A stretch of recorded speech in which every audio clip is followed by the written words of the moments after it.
시편 91편.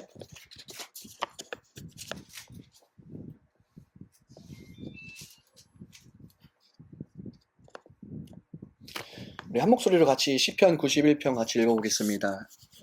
시작.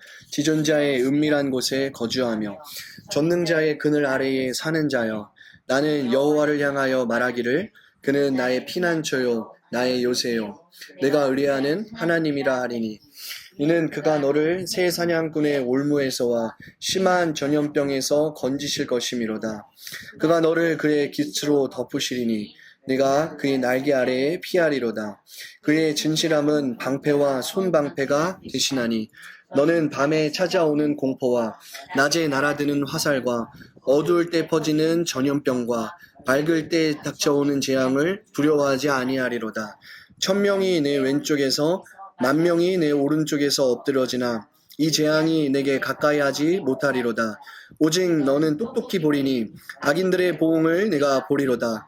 네가 말하기를 여호와는 나의 피난처시라 하고 지존자를 너의 거처로 삼았으므로 화가 내게 미치지 못하며 재앙이 내 장막에 가까이 오지 못하리니, 그가 너를 위하여 그의 천사들을 명령하사 내 모든 길에서 너를 지키게 하심이라.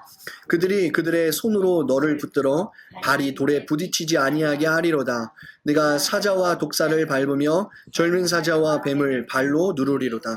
하나님이 이르시되 그가 나를 사랑한즉 내가 그를 건지리라. 그가 내 이름을 안즉 내가 그를 높이리라. 그가 내게 간구하리니 내가 그에게 응답하리라. 그들이 환난 당할 때에 내가 그와 함께하여 그를 건지고 영화롭게 하리라. 내가 그를 장수하게 함으로 그를 만족하게 하며 나의 구원을 그에게 보이리라 하시도다. 아멘.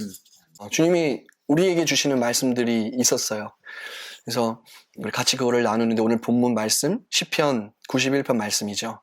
그래서 오늘 말씀의 주제는 하나님의 임재. 우리 같이 한번 따라해볼까요? 하나님의 임재. 하나님의 임재. 네, 하나님의 임재라는 뜻입니다. 제가 가장 좋아하는 설교이기도 하고, 제가 언제나 어느 때나 어떤 사람 앞에서나 얘기하라고 한다면 가장 말할 수 있는 설교가 몇 개 있거든요. 근데 그 중에 하나가 바로 하나님의 임재라는 거예요. 저도 하나님의 임재를 경험했고, 그 하나님의 임재 때문에 제가 하나님 앞에 이렇게 돌아왔고, 하나님이 저를 바꿔주시는 그런 사건들이 있었을 때 언제나 하나님의 임재가 있었거든요. 여러분도 마찬가지죠. 우리가 다 그런 경험들을 가지고 있습니다.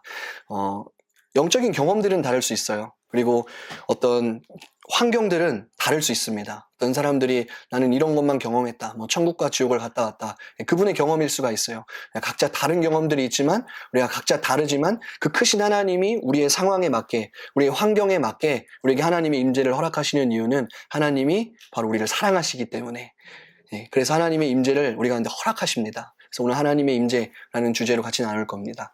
요즘 우리가 세상이 바뀌었어요. 시대가 바뀌었는데 너무나 한순간에 갑자기 세상이 확 바뀌었습니다. 역사를 보면 위대한 발명이 있거나 아니면 어떤 과학의 기술들이 발달하거나 했을 때 세상이 한 번에 바뀌는 그런 시간들이 계속 있었어요. 변화되는 어떤 시점들이 있었다는 것이죠. 또 전쟁이나 나라의 잘되고 못되고 국가의 흥망성쇠를 통해서 갑자기 한 역사가 바뀌기도 하고 그런 일들이 있었죠. 중세 암흑기, 천년 암흑기다, 이런 말들이 있는데, 기독교가 1000년 동안 통치하고 다스렸죠. 우리가 잘 알고 있듯이 음악은 기독교 음악만 해야 돼. 그렇죠? 미술도 기독교 미술만 해야 돼. 우리가 잘 알고 있는 중세의 미술들을 잘 보면은 다 기독교 미술밖에 없어요. 그냥 그린 것 같지만 그 안에서도 기독교의 색채들이 다 들어가 있는 거예요. 정치, 기독교적 정치, 국가와 정치가 하나 된 그런 정치. 그래서 이것을 벗어나면 그런 국가는 이교도 국가들이고 이교도 집단들이 되는 그런 시대를 살았었죠. 그래서 내부로는 굉장히 타락하다 보니까 기독교가 1000년을 통치하니까 성직이 타락을 해요. 성직이 곧 법입니다. 그러니까 성직자가 말하면 그게 곧 법이 되는 세상. 심지어는 면죄부를 파는 직업조차 있었어요. 그러니까 면죄부 뭔지 알죠? 그때 흑사병이라는 병들도 있었고, 사람들이 언제 알지 못하게 지금처럼 이렇게 기술이 발달하지 않았었기 때문에 금방 애들도 죽고 이랬어요. 그리고 전쟁 나가서 죽기도 했고, 이런 사람들의 구원은 어떻게 되냐 얘기했을 때 면죄부를 팔기 시작했습니다. 기독교가. 그렇죠? 그 면죄부가 뭐냐? 돈 주고 이걸 사면 네 아들과 친척과 너 얼굴도 보지 못하고 죽은 자손들, 네 할아버지 할머니들까지 연옥에서 갑자기 튀어나와서 천국에 가게 될 거야.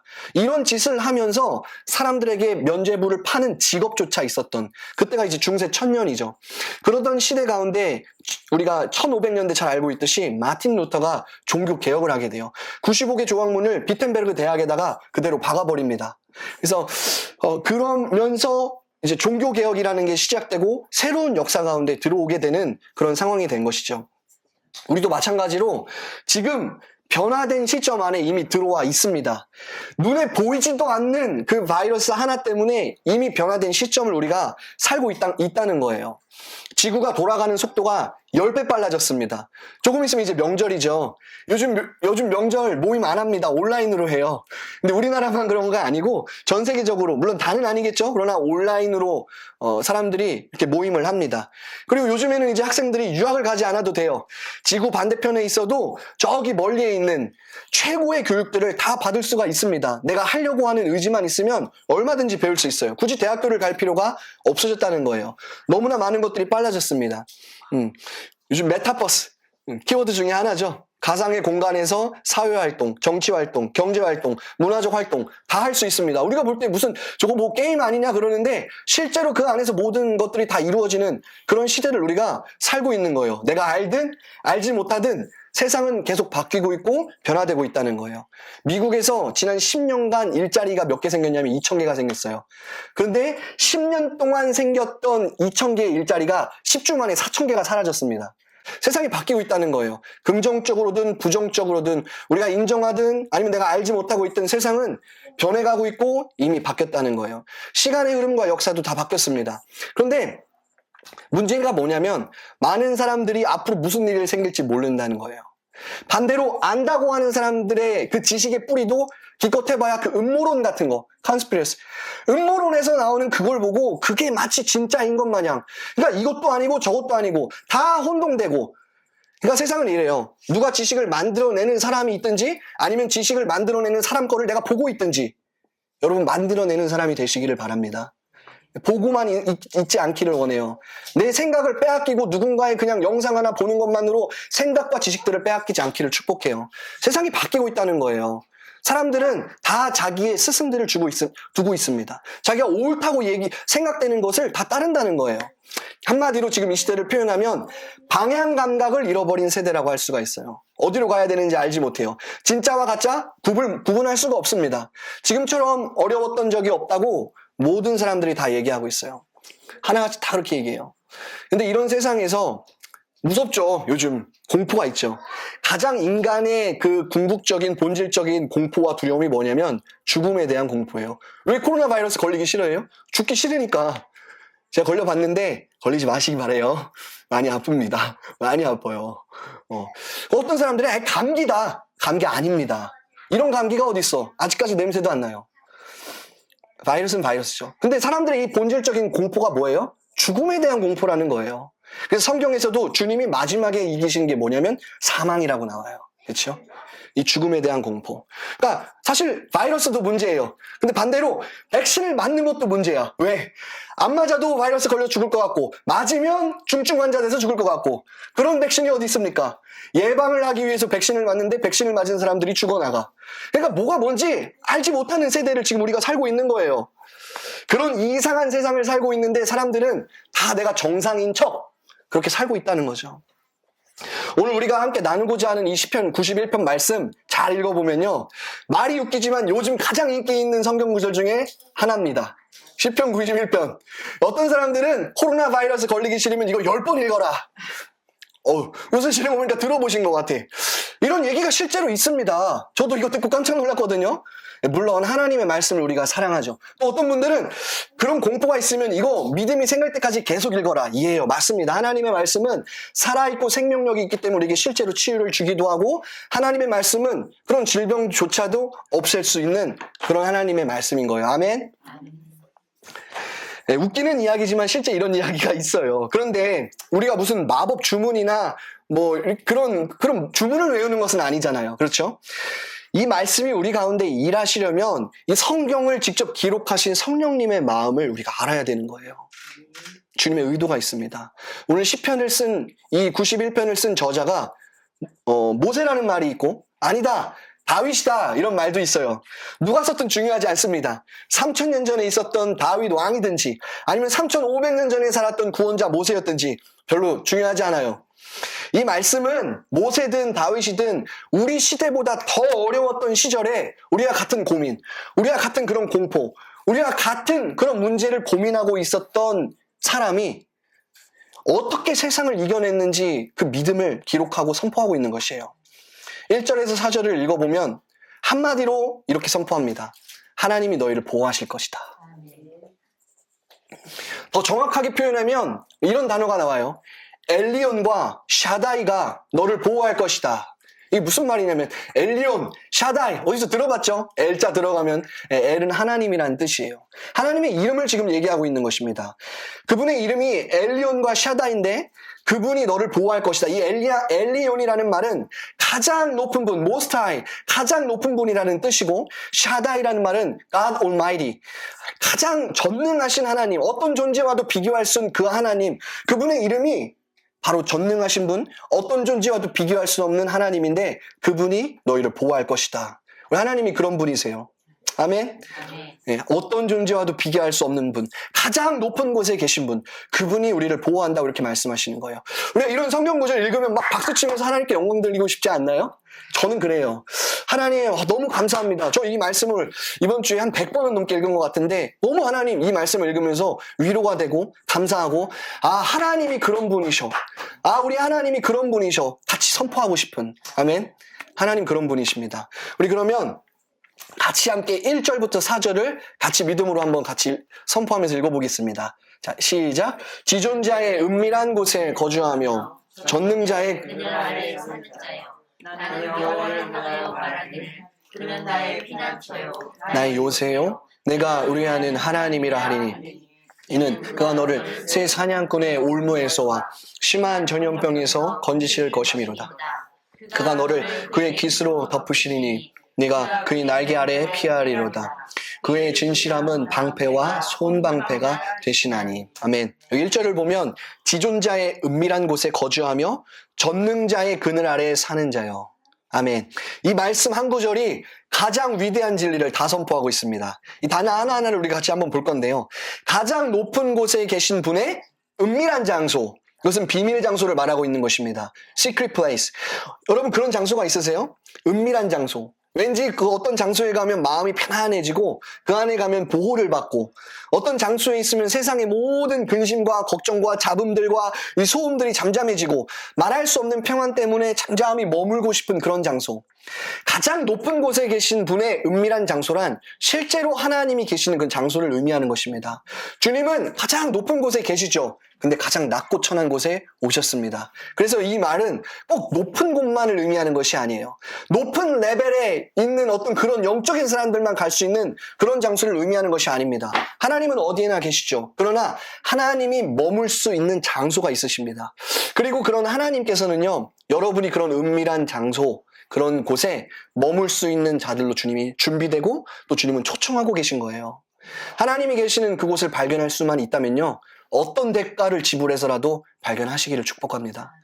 하나님이 계시는 그곳에 들어갈 수만 있다면 어떤 대가를 지불해서라도 반드시 그 은밀한 방에 들어갈 수 있기를 축원합니다. 그 다음 표현이 뭐냐면요, 전능자의 그늘 아래 사는 자요. 다 비슷한 표현이죠. 근데 지금 여기서 제가 주목하고 싶은 표현이 뭐냐면 지존자의 은밀한 곳에 거주하며 전능자의 그늘 아래 사는 자요. 이 거주한다는 말은 히브리어로 야샤브라는 뜻인데 결혼한 사람이 집에 함께 머물고 있을 때 쓰는 단어입니다. 그 다음에 살다라고 할 때 이 살다라는 말은 온 밤을 함께 보내다. 더 정확하게는 영원히 함께 보내다 이런 뜻이에요. 너무 놀라운 표현입니다. 시편 기자가 사람이었어요. 근데 그 사람이 이 표현을 쓰면서 주님과 함께 그 전능자와 함께 지존자와 함께 결혼한 것처럼 계속 살고 온 밤을 함께 보낼 뿐만 아니라 영원히 함께 보내는 자가 복이 있다고 선포하고 있는 것이에요. 이 두 표현 다 너무 놀라운 표현입니다. 그리고 그런 사람을 하나님이 보호하신대요. 지키신대요. 제가 이 구절을 해석해서 우리말로, 아니 제 말로 제가 바꿔서 이렇게 한번 읽어드리겠습니다. 하나님의 임재 안에 사는 자요.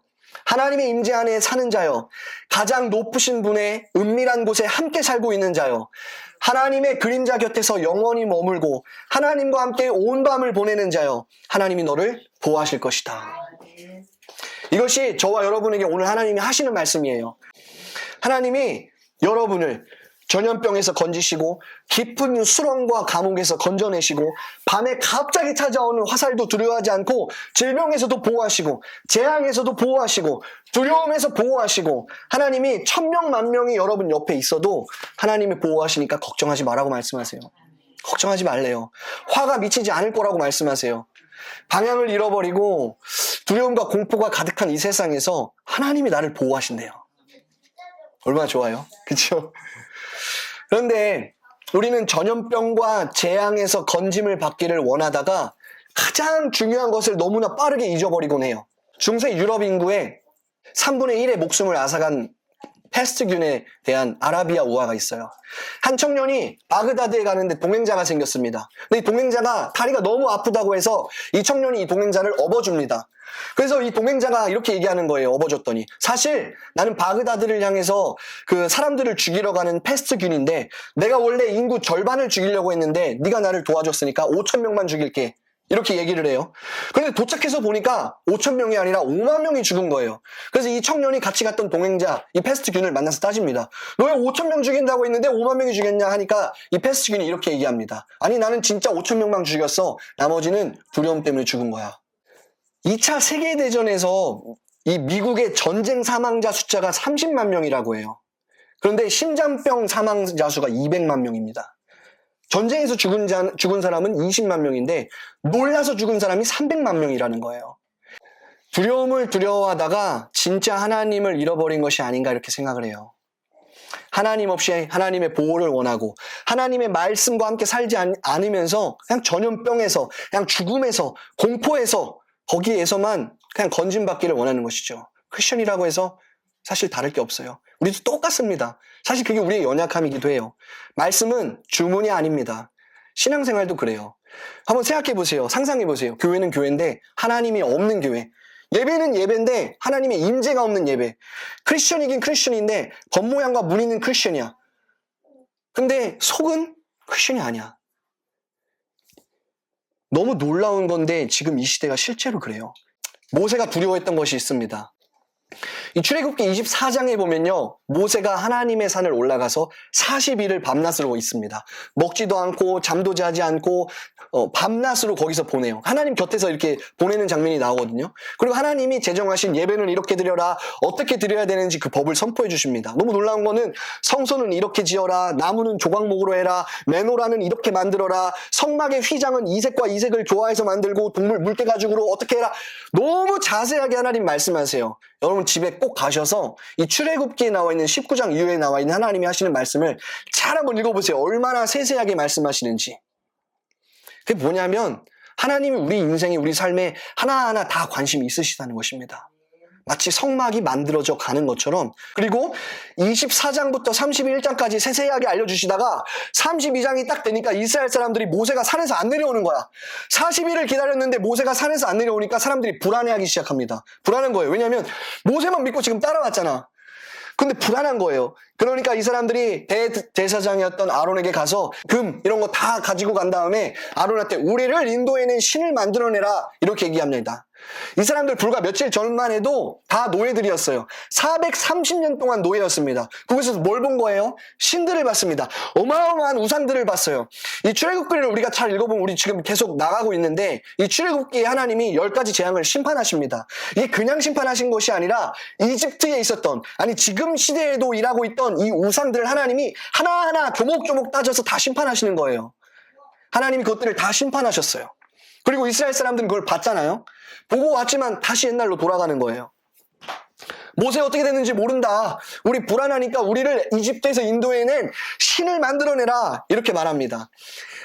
며칠 전까지만 해도 하나님의 그 위대한 일들을 다 봤거든요. 불기둥도 보고 구름기둥도 보고. 근데 잊어버려요.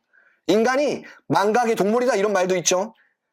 우리도 마찬가지예요. 사실 크게 다르지 않습니다. 여러분 한번 생각해 보세요. 우리 일주 전에 만난 하나님, 한 달 전에 만난 하나님, 1년 전에 경험한 하나님 있나요? 어쩌면 10년 전에 만난 하나님, 20년 전에 만났던 그 경험, 그것만으로 먹고 살고 있진 않나요? 그게 우리라는 거예요. 저나 여러분이나 이스라엘 사람들이나 다 비슷하다는 거예요. 우리 잘 잃어버립니다. 그리고 아론은 만들어냅니다. 금송아지를 만들어내요. 그리고 아론이 선포해요. 이게 너희를 이집트에서 인도해낸 신이다. 너무 놀랍지 않아요? 근데 마침 그때 모세가 40일 만에 시내산에서 딱 내려오니까 이 사람들이 춤추고 놀고 생쇼를 하고 있는 거야, 거기서. 그러니까 얼마나 그 사람들을 보면 답답한 거예요. 하나님 보고 모세 이렇게 얘기해요. 하나님, 내가 이 사람들 보니까 목이 뻣뻣한 사람들입니다. 모세가 직접 이렇게 얘기해요. 얼마나 답답했을지 한번 상상을 한번 해보세요. 모세는 40일 동안 밤낮으로 하나님 곁에 있으면서 하나님, 이스라엘 백성들 어떻게 먹여야 됩니까? 어디로 가야 됩니까? 어떻게 살아야 됩니까? 무슨 말 해야 됩니까? 얼마나 기도하면서 거기 있었겠어요? 내려와서 보니까 다 우상 숭배하고 춤추고 지들 인도한 신이라고 얘기하고 그러고 있는 모습을 보는 거예요. 이때 모세가 이 사람들 보면서 뻣뻣한 사람들이다 라고 했을 때 그 사용한 단어가 카세라는 단어인데 이게 뭐냐면 번역해 볼게요. 하나님, 내가 이 사람들 보니까 목이 뻣뻣한 것뿐만 아니라 야비하고 잔인하고 고집이 세서 완고하고 절대로 안 바뀔 사람들입니다. 안 꺾여요. 자기 치고집밖에 몰라요. 하나님 만났다고 하는데 치고집밖에 없어요. 모세가 지금 이렇게 호소하고 있는 거예요. 하나님한테. 정확하게 본 거죠. 모세의 마음이 조금은 이해가 돼요. 얼마나 답답하고 속 터져 죽겠다 이런 마음이었겠어요. 그 말 듣고 하나님이 하시는 말씀 뭐라고 얘기하시냐면 이렇게 얘기하세요. 이 고집불통 야비한 놈을 내가 다 쓸어서 죽여버릴게. 주님, 너무 무섭죠? 이렇게 얘기하세요, 실제로.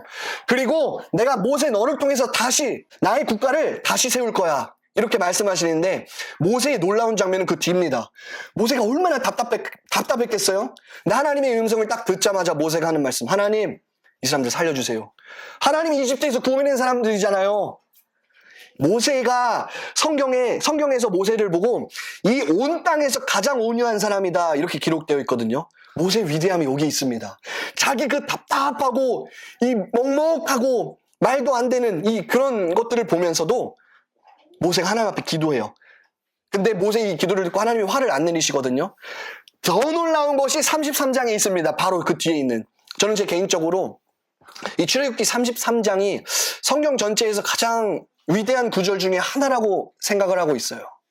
하나님이 모세 보고 이렇게 얘기하십니다. 내가 네 조상들에게 이미 약속했어. 그러니까 너희 너무 뻣뻣하니까 내가 지금 니네들 여기 있으면 다 쳐서 없애버릴 것 같으니까 빨리 가나안으로 빨리 올라가라. 약속했잖아. 그러니까 빨리 올라가라. 하나님이 모세한테 이렇게 말씀하시거든요. 근데 모세가 하나님을 만나기 위해서 회막으로 딱 들어가고 하나님이 직접 그곳에 오십니다. 사람이 자기 친구한테 얘기한 것처럼 얼굴과 얼굴을 대면해서 하나님이 모세하고 이렇게 얘기를 하셔요. 모세가 이렇게 말해요. 되게 유명한 장면이에요. 주님이 함께 올라가지 않으시려거든 우리 보내지 마세요. 우리 다시 한번 해볼까요? 주님이 함께 가지 않으시려면 나를 가나안으로 보내지 마세요. 아멘. 그 후에 모세가 이렇게 말합니다. 주님, 내가 원하는 것이 있는데 하나님의 영광을 내게 보여주세요. 하나님 자신을 보여달라는 거예요. 성경에 이런 기도하는 사람이 있나요? 하나님을 두려워할 뿐이죠. 그분 보면 죽는다고만 얘기했어요. 근데 모세는 이렇게 얘기해요. 하나님, 당신의 영광 그분 자신이에요. 하나님, 내가 하나님을 보기 원합니다. 하나님 자신을 나에게 보여주십시오. 이게 모세의 중심이었고 모세가 진짜 원하는 것이었다는 거예요. 하나님이 함께하지 않는 가나안 땅 필요 없다는 거예요. 하나님이 함께하지 않는 축복 필요 없다는 거예요. 번영, 이 땅에서 잘 되는 거, 잘 먹고 잘 사는 거, 등 따숩게 사는 거 필요 없다는 거예요. 하나님이 나에게 가까이 오지 않으면, 하나님이 함께하지 않으면 그거 다 필요 없다는 거예요. 하나님이 함께하지 않은 능력, 하나님이 함께하지 않는 그 부흥, 하나님은 필요 없다는 거예요. 모세는 그게 필요 없다는 거예요. 하나님, 당신의 얼굴을 내게 보여주십시오. 하나님의 영광을 내게 보여주십시오. 하나님, 당신의 임재를 내가 원합니다. 우리가 하나님을 믿는다는 거 살아계신 하나님과의 관계잖아요. 하나님 없는 종교, 하나님 없는 교회, 하나님이 없는 예배와 신앙생활, 하나님 없는 축복과 번영, 그 자체로 지옥인 거예요. 왠지 아세요? 어둠이라는 건 뭐냐면 빛이 없는 상태를 어둠이라고 하는 겁니다. 하나님이 없는데 잘 되고 있다는 거는 빛이신 그분이 없다는 거는 이미 그 자체가 어둠인 거예요. 잘 되고 있어. 모든 게 괜찮아. 그게 우리는 축복이라고 그냥 여기고 있지만 사실은 빛이신 주님이 그 자리에 없다면 그 자체가 어둠일 수 있다는 거예요. 분별할 수 있으시겠어요? 이게 이 시대에서 분별하는 게 너무나 어렵기도 합니다. 그럼 우리는 해야 돼요. 주님이 진짜 있는가? 주님이 진짜 이곳에 계신가? 내가 주님과 진짜 함께하고 있는가? 주님이 없지는 않으신가? 그거를 분별할 수 있어야 된다는 거예요. 주님 빛이십니다. 그분이 없으면 그게 어둠인 거예요. 바로 그 어둠 때문에, 주님이 없는, 주님의 그 부재 때문에 우리가 점점 종교화되고 점점 속고 있는 것입니다. 모세가 두려워한 것이 있었어요. 뭐냐면 하나님 없는 성공, 하나님 없는 안전함, 하나님 없는 축복. 모세가 진짜 원한 것이 있었습니다. 하나님의 임재.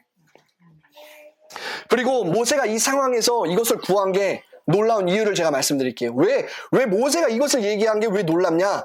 만약 제가 여러분한테 한번 질문해 볼게요. 내일 당장 죽는다고 하면 한 가지만 구하라고 하면 뭐 구하시겠습니까?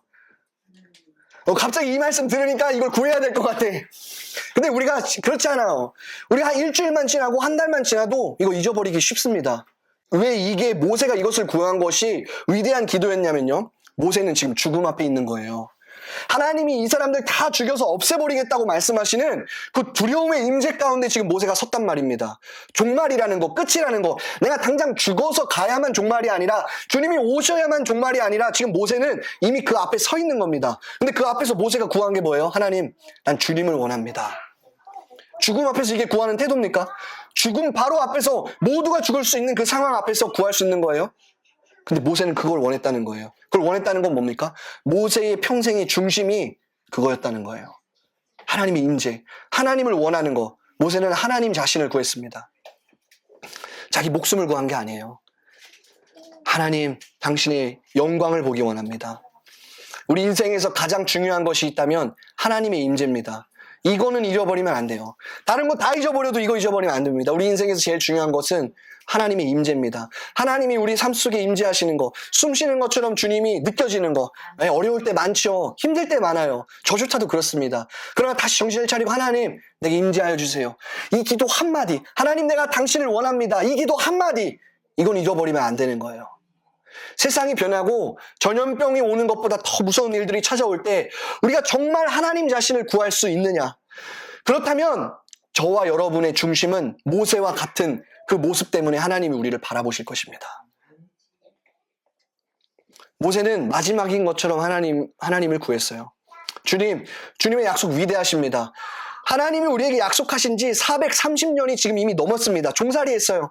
가나안에 올라가면 지금까지 종살이 했던 걸 벗어나서 따뜻한 방에서 잠잘 수도 있고, 먹는 거 입는 거 걱정하지 않아도 되고, 쳐들어올까 뭐 할까 우리를 괴롭힐까 이런 거, 노예살이 이런 거 걱정하지 않아도 되고, 잘 잘 수 있고 우리 가족과 행복하게 살 수 있는 거 압니다. 가나안이 그렇게 약속의 땅이라는 걸 우리가 알아요. 적박골이 흐리는 땅이라는 걸 약속한 거 알아요. 근데 하나님 없는 게 뭐가 소용이 있습니까? 하나님 없는 거 필요하지 않아요. 모세가 그렇게 구했다는 거예요. 이게 모세의 기도였습니다. 그리고 이것이 저와 여러분에게 오늘 주시는 하나님의 음성이에요. 가장 높으신 곳에 계신 그분과 그분의 그 은밀한 곳에 살면서 그 어떤 곳과도 비교할 수 없는 그분의 그늘 아래에서 온 밤을 보내는 사람, 영원을 함께 보내는 사람, 마치 결혼하는 것처럼 그 집에서 함께 영원히 살고 있는 그 사람들, 저와 여러분이 그렇게 되기를 축원합니다. 하나님이 여러분이 그렇게 되기를 원하세요. 기독교가 힘을 잃어가고 있어요, 요즘에. 이유가 있다면 여러 가지 이유 많이 찾을 수 있겠죠. 사람들은 너무 많은 이유들을 찾습니다. 그러나 한 가지 이유만을 찾는다면 한 가지예요. 뭐냐? 하나님의 임재를 잃어버린 거예요. 왜 종교가 타락하고 직분이 직분화 되어버리고, 왜 화석화 돼가지고 마치 공룡 화석처럼 딱딱하게 굳어지고, 아직도 그 30년 전, 40년 전 추억 때문에 여전히 교회는 안 바뀌어. 제가 보니까 세상은 바뀌었어요. 너무 놀라운 현실을 살고 있습니다. 교회 안 바뀌어요. 너무 안 바뀝니다. 특히 저 이민자들 교회들 가봐도 안 바뀌어요. 80년대 이민 갔으면 80년대 모습 그대로 있어요. 그때 스타일 그대로 그냥 가고 있는 거예요. 안 바뀌어요. 바뀔 생각도 없습니다. 바뀌면 이단 되는 줄 알아. 왜 안 바뀝니까? 왜 화석화됩니까? 왜 딱딱해지기 시작합니까? 여러분이 한번 이 관점을 가지고 한번 보세요. 뭘 잃어버렸는가? 한 가지예요. 종교는 있습니다. 찬양 있어요. 월십 할 수 있어요. 근데 하나님의 임재가 없는 거예요. 하나님의 임재를 잃어버리고 종교는 남아있는 거예요. 예배 이렇게 해야 되는 거야. 설교 이렇게 듣는 거야. 제자훈련 이렇게 하는 거야. 이렇게 배우는 거야. 남아있어. 근데 하나님의 임재가 없어요. 주님을 만나는 진짜 살아있는 경험이 없어요. 그거를 경험해보지 못했다면 그거를 추구할 수는 있어야 되잖아요. 추구하지도 않아요. 그래서 딱딱하게 굳어져 가는 겁니다. 종교화되어 가는 거예요. 우리가 만약에 성공했다면, 그리스도인들의 삶에 성공이라면 하나님의 임재가 있는 것이고, 그리스도인의 삶에 실패라면 하나님의 임재를 잃어버린 거예요. 내 삶에, 내 중심에 진짜 하나님의 임재가 있는가, 내가 그걸 원하는가. 저와 여러분에게 오늘 하나님이 하시는 말씀입니다. 하나님의 임재를 회복해라. 하나님을 사랑하는 그 마음, 그 임재를 회복해라. 모세가 그러했던 것처럼 정말 하나님 자신을 구하는 태도, 정말 하나님을 원하는 그 마음으로 돌아오라고 하나님이 말씀하십니다. 우리 다시 한번 여기 볼게요. 2절 제가 읽어드리겠습니다. 나는 여호와를 향하여 말하기를 그는 나의 피난처요 나의 요새요 내가 의뢰하는 하나님이라 하리니. 하나님이 피난처다, 요새다 말할 수 있는 사람 많습니다. 그런데 하나님이 나의 피난처요 나의 요새요 내가 의지하는 하나님이다 이렇게 말하는 사람은 적습니다. 그렇죠? 우리가 하나님이 나의 피난처요 나의 요새요 내가 의지하는 분입니다, 나의 하나님입니다 이렇게 고백할 수 있다면 여러분은 하나님의 임재를 이미 경험한 것입니다. 그리고 4절 읽어드릴게요. 그가 너를 그의 깃으로 덮으시리니 네가 그의 날개 아래 피하리로다. 그의 진실함은 방패와 손방패가 되시나니. 아멘. 그리고 그들을 하나님은 깃으로 덮으시고 날개 아래에서 보호하신다고 말씀하세요. 이게 마치 이 말씀 읽어보면요, 의도적으로 어떤 게 생각나냐면 지성소, 그렇죠? 지성소에 날개가 있죠. 그룹에 날개가 있습니다. 그 천사의 날개로 보호하는 것을 연상시키는 거예요. 지성소는 일반 사람들이 들어갈 수 있는 장소가 아니었어요. Holy place, 그렇죠? 아무나 못 들어갑니다. 대제사장만 1년에 딱 한 번 들어갈 수 있는 장소였죠. 그런데 우리는 예수님이 그 길을 열어놓으셨기 때문에, 휘장을 위에서 아래로 찢어 놓으셨기 때문에 언제든지 예수님의 피를 의지해서 그 지성소로 들어갈 수 있음을 선포합니다. 아멘. 지구상에서, 온 지구에서 가장 안전한 장소가 있다면 그곳의 이름이 바로 지성소입니다. 가장 거룩한 곳, 하나님이 계신 곳, 지하 땅굴 파고 들어가도 안전하지 않아요. 그곳에도 바이러스 걸릴 수 있단 말이에요. 가장 안전한 장소는 지성소입니다. 하나님이 계신 곳이에요. 그곳이 온 우주에서 가장 안전한 장소인 줄 믿습니다. 가장 안전한 것은 백신 맞는 게 아니에요. 주식 투자하는 게 아니에요. 통장 잔고가 아니에요. 가장 안전한 곳은 지성소입니다. 그게 우리의 안전을 보장함을 믿습니까?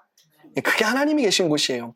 세상에서 하나님이 직접 오셔서 임재하실 수 있는 장소가 지성소였습니다. 과거에는 모세의 성막이었고, 그리고 다윗 시대에는 다윗의 장막이었고, 예수님이 오셔서 십자가로 그 모든 것을 이제는 휘장을 찢으셨다, 커튼을 찢으셨다. 그래서 우리는 그곳에 들어가는 거예요. 그리고 이제 그 지성소는 저 이스라엘 땅에 있는 것이 아닙니다. 우리의 영혼 안에 이 지성소가 펼쳐진 것이죠. 그래서 누가 계세요? 성령님. 아멘. 성령님 오늘 이곳에 계십니다. 성령님 저 멀리 계신 분이 아니에요. 이곳에 계십니다. 이 지성소. 여러분 그 지성소로 들어갈 수 있기를 축원합니다. 언제나 아무 때나 들어갈 수 있기를 축복합니다. 지성소로 들어가기 위해서 우리가 가야 되는 스텝들이 있어요. 제가 여기 자세하게 설명 안 드릴게요. 성소도 마찬가지라 성막 안으로 들어오면 물두멍에서 씻어야 되고 제사를 드려야 되고, 이것은 우리 육의 것들을 얘기하는 거예요. 그 지성소 안으로 한 번에 들어갈 수가 없습니다. 내 육에 방해되는 것들이 있어요. 내 육체적으로 피곤하고 여러 가지 지치고 많은 것들이 있어요. 때로는 그것들을 우리가 내려놔야 될 필요도 있는 거죠. 성소 안으로, 장막 문을 열고 성소 안으로 아직 지성소를 들어가지 않은 거예요. 문을 열고 들어가면 그곳이 뭡니까? 그것이 의미하는 것은 바로 우리의 혼이죠. 우리의 여러 가지 잡다한 생각들, 우리가 하나님께 나아가는 것을 방해하는 것들, 우리의 이 혼적인 것들, 그것들을 내려놓을 때 비로소 우리가 지성소로 들어갈 수 있는 것입니다. 그런 자들에게 지성소가 열려요. 그곳에 누가 계세요? 하나님이 계세요. 하나님 우리에게 말씀하십니다. 그리고 우리도 하나님께 말씀드려요. 그러면 하나님이 들으십니다. 그게 지성소에서 우리가 하나님께 드려지는 예배하고 기도하고 하나님께 말씀드리는 거예요. 이 지성소는 꼭 우리가 무릎을 꿇어야만 열려지는 것이 아닙니다. 하나님이 그곳에서 우리를 기다리세요. 아멘. 날마다 나아갈 수 있기를 축복합니다. 그런 사람들을 이 3절에서 8절까지 나오는 4가지 종류의 위험으로부터 보호받게 될 것이다 약속하십니다. 3절에서 8절 제가 읽어드릴게요. 이는 그가 너를 새 사냥꾼의 올무에서와 심한 전염병에서 건지실 것이미로다. 그가 너를 그의 깃으로 덮으시리니 네가 그의 날개 아래 피하리로다. 그의 진실함은 방패와 손방패가 되시나니 너는 밤에 찾아오는 공포와 낮에 날아드는 화살과 어두울 때 퍼지는 전염병과 밝을 때 닥쳐오는 재앙을 두려워하지 아니하리로다. 1000명이 내 왼쪽에서 10,000명이 네 오른쪽에서 엎드려지나 네 재앙이 내게 가까이 하지 못하리로다. 오직 너는 똑똑히 보리니 악인들의 보응을 네가 보리로다. 아멘. 분명한 것은 이 전염병과 위험과 공포와 질병, 이걸 우리가 어떻게 이길 수 있습니까? 우리가 가진 유일한 무기는 뭐냐면요, 바로 하나님이 진실하시다는 거예요. 하나님이 신실하시다는 것입니다. 그게 사전에 나오죠. 사전에 이렇게 말합니다. 후반의 절에 그의 진실함은 방패와 손방패가 되시나니. 하나님이 신실하다는 사실이 우리에게 가장 큰 무기임을 믿습니다. 그래서 우리를 모든 불안과 공포에서 하나님이 자유롭게 하실 거예요. 하나님 이렇게 말씀하세요. 아들아, 딸아, 세상 앞에 떨지 마라. 세상에서 아무리 너를 흔들려고 해도 떨지 마라. 그거 아무것도 아니야. 우리가 그럴 때일수록 하나님께 더 집중해야 되는 것입니다. 하나님의 날개 아래에서 우리가 영원히 안전한 것을 예수님의 이름으로 선포합니다. 마지막으로 14, 16절. 제가 주님이 저와 여러분들에게 하시는 말씀이기 때문에 제가 이거를 읽어드리고 선포하고 마치겠습니다. 여기서 말하는 단어만 조금 바꿀게요. 주님이 저와 여러분에게 하고 싶으신 메시지예요. 하나님이 이렇게 말씀하세요. 하나님이 이르시되 네가 나를 사랑하니 내가 너를 건질 거야. 네가 내 이름을 아니 내가 너를 높일 것이란다. 네가 나에게 말하면 내가 들을 것이고 네가 어려운 일을 당할 때 내가 너와 함께해서 너를 건져내고 영화롭게 할 것이다.